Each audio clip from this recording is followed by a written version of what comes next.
The content in this podcast is provided for informational and educational purposes only. Whilst we love unpacking psychological research and evidence-based insights to support wellbeing, this podcast is not a substitute for personal mental health care or therapy. Nothing we say should be taken as individualized advice. If anything you hear brings up concerns for you, we strongly encourage you to speak with your GP, psychologist, or another qualified health professional. You deserve support that's tailored to you.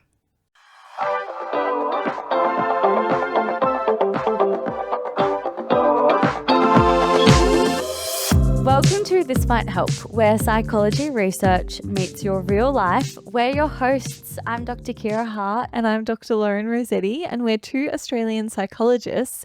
And this week we are unpacking the psychology behind conspiracy theories. Yes. We have recently been inspired by Barack Obama talking about aliens and decided now is a good time to talk about conspiracy theories. Let's do it. Before we get started, what were your wellbeing wins and wobbles of the week?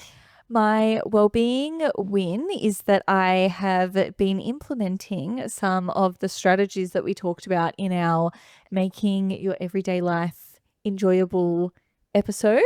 So I've been booking in like the post-work weekday fun things. Aww. And also doing some active savoring, like I'm out in the park, I'm looking at the puppy dogs, I'm taking in the trees, I'm living in the moment. Love that. And applying some of those strategies. But my wellbeing wobble is a bit of the opposite, where I did have a week with quite a bit of overthinking, which we just recently talked about. And that whilst our strategies were helpful, I did have a particularly overthinking heavy week. Yeah. How about you? My wellbeing win was my bit of a win and a wobble. Okay. I bought a new desk and Nice. I went to set up said desk and realized that I couldn't do it. Like a flat pack was too hard for me to assemble. And for about a week, I just had like this desk sprawled out in pieces on my kitchen floor. Oh no. And then my wellbeing win is one day I got home from work and the desk was magically assembled and my dad had come to my house during the day and put together this desk, which was so kind of him. Oh, that's nice. So a shout out to my dad. Yeah, he's come to the rescue. Exactly. And then another wobble, because I'm just filled with wobbles this week. There was also a day this week where I lost internet at home and I was trying to do work at home. Oh no. And I had a fair bit of work to do. So had no internet. It was also a really, really hot day. So I didn't want to leave the house and go to a local cafe or library because it was just hot and sweaty outside. Yeah. So I was just in a grumpy mood and tried to hotspot. That didn't work very well. No, not good. Yeah, tech failures. Yeah. Wow. You've got the wobbles this week. We are going to now be getting stuck into this week's topic, which is conspiracy theories. Yes. And we're kind of going to talk through what conspiracy theories are, why people may be susceptible or end up believing conspiracy theories, and then a little bit about what we can do in scenarios where we want to challenge our own beliefs in conspiracy theories or prevent ourselves from falling into them, and how we can have conversations with others who may believe conspiracy theories if there are, people around you. So to get started, what exactly are conspiracy theories? Yeah, there is a lot of work within this episode that we'll be drawing from, a lot of research by Dr. Karen Douglas. There's also a podcast episode I'll link in the resources where she talks to her work. Essentially, in some of this research, they talk about a conspiracy theory as an explanation of significant events that proposes they are secretly orchestrated by powerful, malevolent actors who deliberately conceal their involvement from the public. very long, Yeah. very long definition. This is kind of made up of, say, 4 key features or core features that the psychological research talks to when we're breaking down conspiracy theories. So what are those 4 factors? The first feature is that there's a secret plotting by powerful groups. So the conspiracy theory assumes that kind of the event is controlled by governments or corporations or elites or some other powerful, I guess, kind of actors working behind the scenes. The second feature is that there's an intentional deception. So they involve the belief that the truth is being actively hidden or manipulated or suppressed. There's someone working behind the scenes to hide the truth. And then the third feature is this resistance to falsification. So essentially any contradictory evidence or anything that's put forward to show, well, this is why that conspiracy theory isn't true, that is often reinterpreted as part of the conspiracy.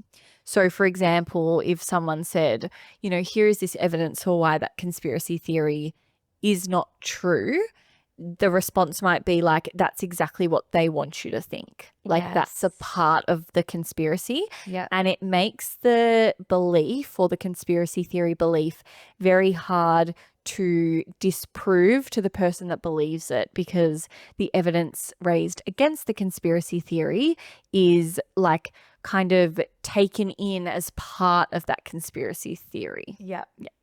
The fourth feature is an explanatory function under uncertainty or threat, which is a very convoluted little statement, but essentially conspiracy theories often emerge when people feel uncertain or they feel powerless or anxious or mistrustful about something. Okay. And the conspiracy theory offers a sense of meaning, or it offers a sense of control or a sense of clarity, like an explanation of some uncertainty or kind of a time when people might feel powerless. Yeah. So overall, conspiracy theories are based around a small group of people who hold a lot of power. They're working in secret for their own benefit against the common good. And importantly, there's no credible evidence that's been verified by appropriate experts. Yes. And then this is different from actual conspiracies. So there's conspiracies like Watergate, which was a big scandal that happened in the US, a political scandal in like the 70s, but that actually did happen. Yeah. So that's a conspiracy. So something that did occur. That's different from a conspiracy theory, which is what we've just described. Kind of this, event that people have, in theory organized. Powerful people. Yeah, it's happening, but there's no credible evidence that's been verified by any appropriate experts that is the case. Confirmed. Yes. And again, conspiracy theories conspiracy theories are different to kind of a healthy skepticism or a healthy criticism of things going on. That's different to kind of, all of the features that we described. So there's a kind of secret, malevolent core feature of conspiracy theories. And conspiracy theories have been around for like forever. They've been around for a really long time. Yeah. They've kind of evolved, and I guess the shape of them has maybe changed over time. Yes. But some have been around for a very long time. So there's the like flat earth conspiracy theory, for example, or conspiracy theories around whether or not the moon landing actually happened. They're really common and quite kind of long-standing conspiracy theories. And then more recently, we might think of conspiracy theories like around COVID-19 vaccinations and just general conspiracies around COVID-19. Yeah. But conspiracy theories are also exceptionally common. So, around 50% of people in some research, that's been a stat that's thrown around, that around 50% of people at least believe in one conspiracy theory. Are there any conspiracy theories that you have like crossed paths with, heard of, come up against? As you spoke to at the start of the episode with the recent interview Barack Obama did where he was asked, have you seen an alien or do aliens exist? And I suppose that's speaking to the conspiracy theory that in America, the US government are keeping aliens in Area 51, which is the conspiracy theory. Yes. And Barack Obama denied that. Yes. Not that you've asked for my opinion, but I'm also of the belief that they're not keeping aliens in the Area labs 51 in America. No.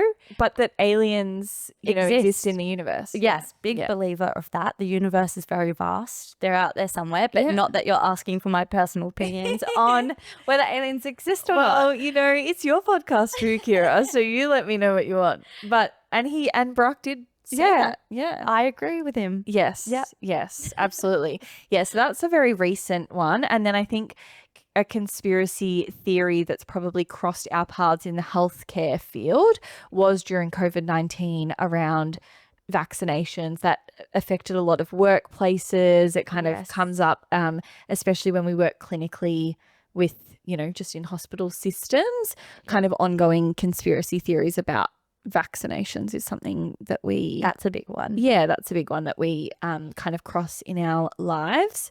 So let's go through why people may believe conspiracy theories. Yeah. Again, a lot of this kind of comes back to Dr. Karen Douglas's work, and they talk through some common psychological processes which underpin conspiracy theory beliefs. So there are, 3 areas within this. The first one is epistemic motives, which essentially just means that there's a need to understand the environment, have clarity and certainty around information. That's one of the psychological processes that underpins believing in conspiracy theories. Yeah. So this is when the world feels chaotic, things feel out of control. There's just, there's chaos and there's not order. And so conspiracy theories offer a simple explanation for something that feels very chaotic. And that's why psychologically, or that's one element of why psychologically someone may believe a conspiracy theory. The second psychological process is existential motives. And this is the need to feel safe and in control. So if people feel powerless or they feel threatened, then conspiracy theories provide a sense of belief or understanding that someone's in control or someone's in charge, even if it is a kind of malevolent or kind of evil force that's in charge. It provides a sense that there is some type of kind of person in charge or in control, which I guess satisfies or addresses some of that psychological need when people feel powerless or threatened. And the last psychological process that they speak to is social motives. So this is around the need to maintain a positive image of oneself or one's social group. So it might be that the conspiracy theory protects the group identity by blaming other groups. So this we might often see, particularly in the case of like political conspiracy theories, where there might be the need to maintain that, one side is a good side or is like, out for the greater good, and there is an opposite or an opposing force that's bad or evil in some way. And the conspiracy theories kind of may allow that belief to continue. These concepts together, so these kind of psychological processes, they can be ironic because I guess conspiracy theories promise or they seek to satisfy these needs. So, when things feel chaotic or when people feel powerless or when they feel kind of socially isolated, the conspiracy theory might, offer to satisfy those needs. Yeah. But then in the actual case of conspiracy theories, they often frustrate those needs or kind of oppose them. So, believing conspiracy theories generally increases feelings of powerlessness rather than increasing feelings of control. So even though they set out to kind of give people a sense of having more control, in the end, believing them often actually increases feelings of powerlessness. So it can be like counterintuitive. There's also another psychological phenomenon called apophenia, or it's kind of pattern recognition, which conspiracy theories may stem from. So apophenia is the psychological phenomenon of perceiving meaningful patterns of connection in random or unrelated things.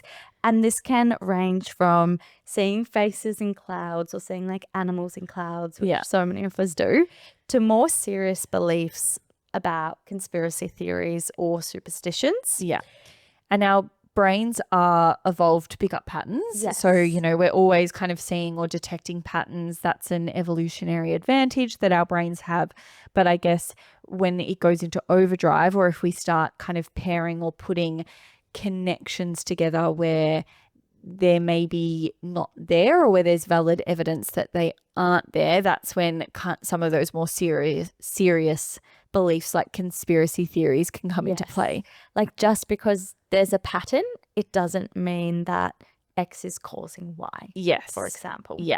There's also the proportionality bias, which is speaking to the fact that big events feel like they need a proportionally big cause. So if something really, really big happens, it's very shocking, it's like a huge event, we often feel like it needs a just as big of a cause for that situation. So one example is when JFK was killed, and that's a president's death. It felt very, very, very big for like one person to have done. Lone gunman to have shot him. Yes. And so the conspiracy theory, I guess, satisfies the idea that it needs to have a matched, very big like reason or it wasn't cause just one person, it was a whole group of powerful people conspiring to assassinate JFK. Which is the conspiracy theory behind that event, which then,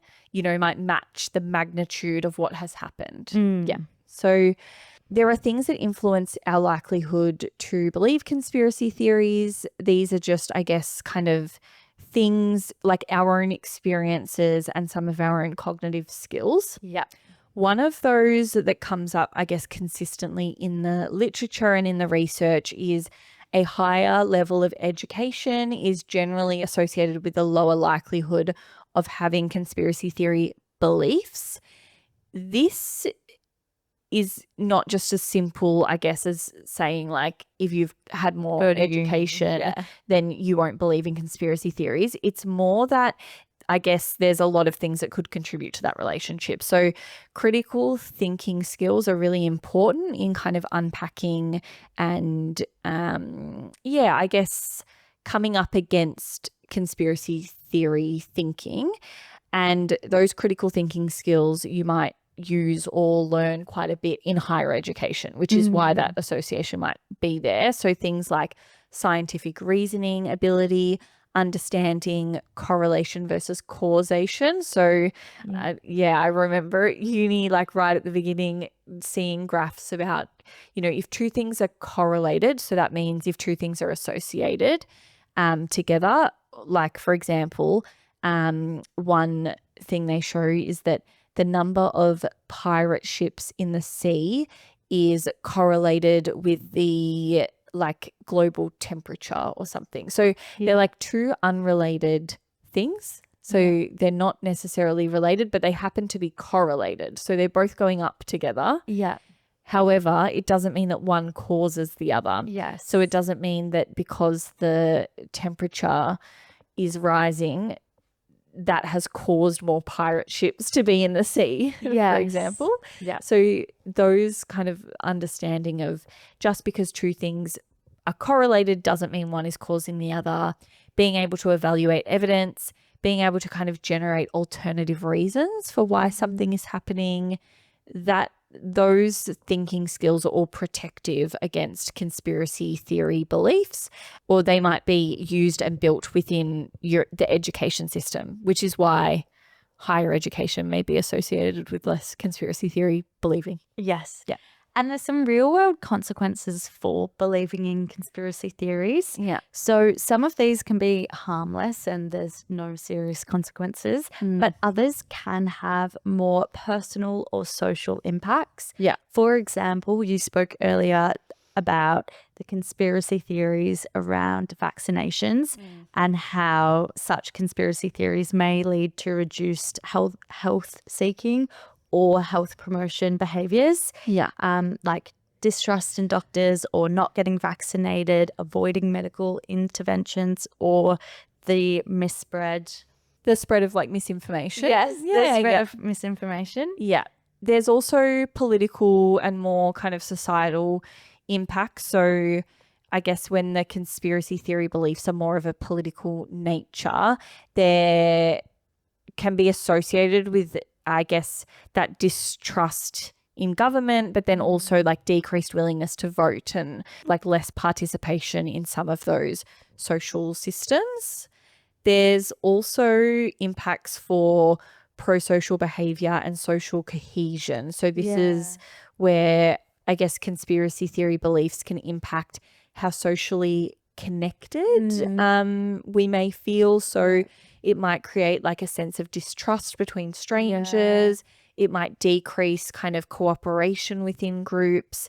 It can, increase like prejudice and conflict and like the polarization, especially, there's large groups that believe in a conspiracy theory and then others that don't, kind of creating that tension between groups. Yeah, that tension, absolutely. Let's now talk through some strategies that can help us identify possible conspiracy theories and shift away from misinformation. Yes. So there are a few different approaches or kind of strategies that have been suggested. There's a method called the SIFT method, so SIFT, by Mike Caulfield.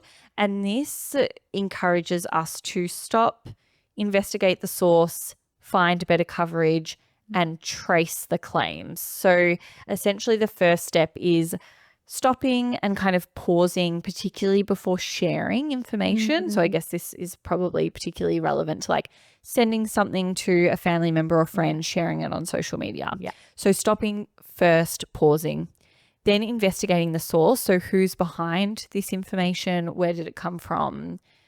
Is it a credible source? Third step is finding better coverage. So what do other sources say?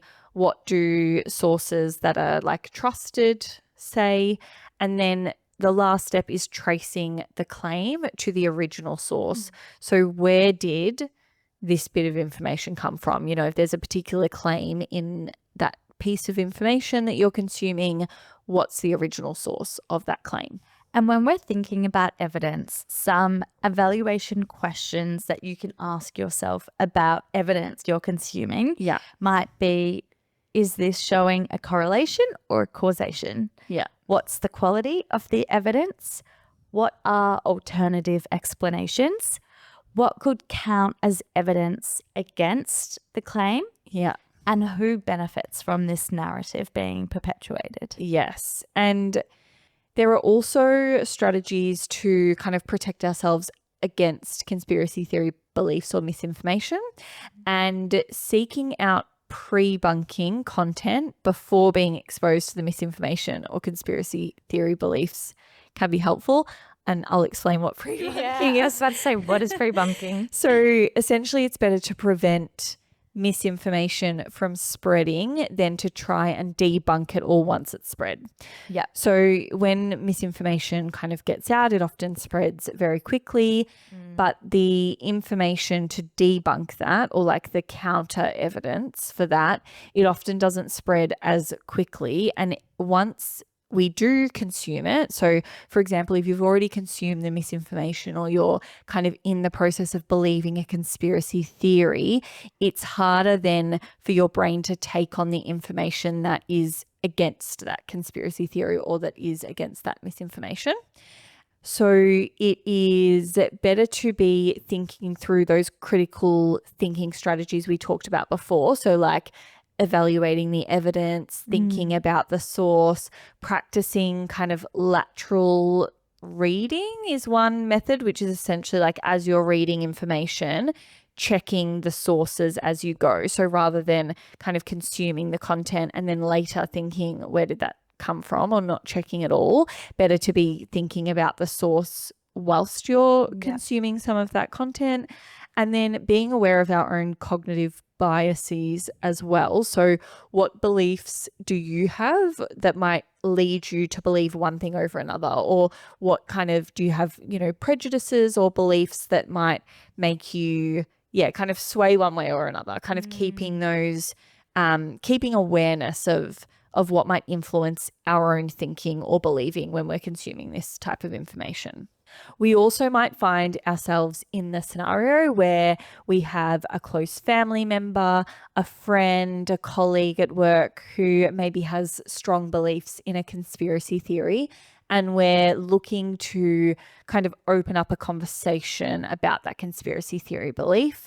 There are some ways to kind of have these conversations, some things that generally work more effectively at opening up those conversations, and other things that are less effective. Some of those things that are less effective is when you ridicule people for having conspiracy theories. So not going in to attack or ridicule people for their beliefs. Yeah. Also having an emotional appeal, or presenting like too many arguments can be overwhelming when there's just so many points being raised. Yes. And like we talked about with, I guess, a core element of conspiracy theory beliefs is that there is a lot of reason or rationale as to why those other arguments are part of the conspiracy theory belief. So often if there's many arguments leveled as to why it's not true, there are as many reasons why that is part of the conspiracy theory belief. So that can be ineffective.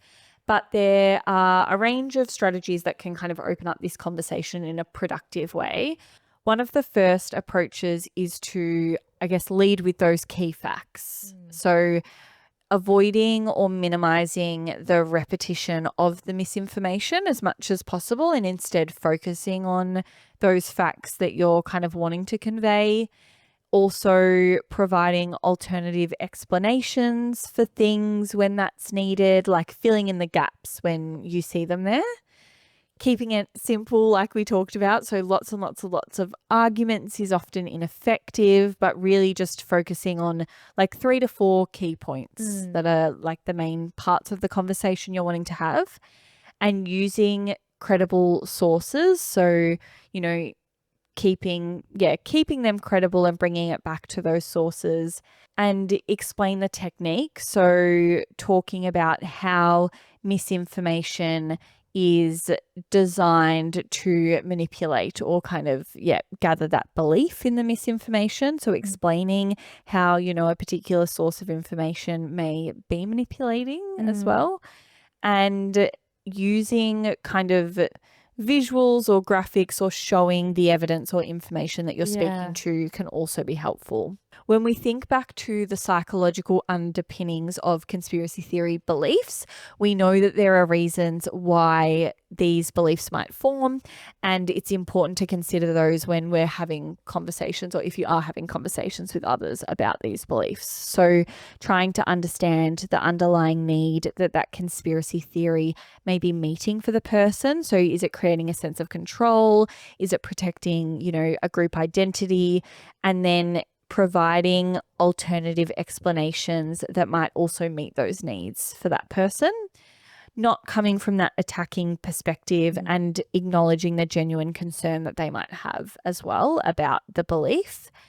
And it can often really be just planting those seeds of evidence or information that you're maybe wanting to communicate versus expecting just an immediate change in the belief altogether. That's obviously a lot harder to come to when these beliefs might be really strongly founded for that person. Yeah. And so, often a process. And again, these beliefs stem from kind of a psychology underpinning. And so understanding that and how our brains might, lead us to be prone to believing in conspiracy theories can help with the empathy and understanding when, coming into these conversations. Exactly. I've really enjoyed this episode. I feel like I've learned a lot about the psychology behind conspiracy theories, something I didn't know Yes. much before researching for this episode. So thanks for doing this show with me, Lauren. No worries. I feel like this is a slightly not left of field, but it's a little bit out of our ordinary topic. Yeah, it's a bit different. Yeah. Nice for us to shake it up. Yeah. The references and the resources, which there, are a whole range of for today's episode, they will be in the show notes as usual. You can follow along with all of our content and other things on Instagram and TikTok at This Might Help Podcast. We're on YouTube as well if you want to watch. And resources and helplines are also in the show notes as always. Exactly. So thanks so much for listening. Bye. Bye.